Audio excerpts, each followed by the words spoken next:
आव्हान न्यूज. आता काहीही लपणार नाही, आम्ही वास्तव तेच दाखवतो.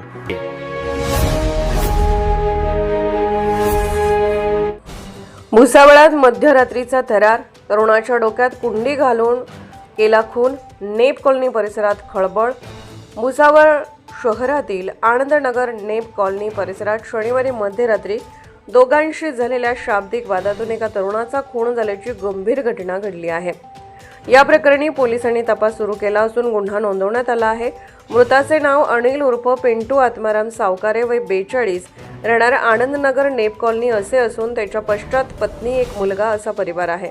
प्राथमिक माहितीनुसार मध्यरात्री 1 वाजण्याच्या सुमारास अनिल सावकारे व त्याच परिसरातील रोहित भावसार, वय 25, यांच्यात शाब्दिक वाद झाला. वाद चिघळल्यानंतर रोहित भावसार याने झाडाची सिमेंटची कुंडी डोक्यावर मारल्याचा आरोप आहे. या हल्ल्यात अनिल सावकारे गंभीर जखमी झाले व त्यांचा जागीच मृत्यू झाल्याचे सांगण्यात आले.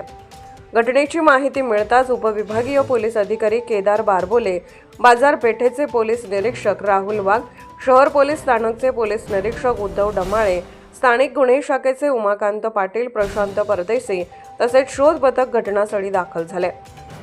घटनास्थळाचा पंचनामा करून पुरावे ताब्यात घेतले आहेत. मृतदेह उत्तरीय तपासणीसाठी ट्रामा केअर सेंटर येथे पाठवण्यात आला आहे.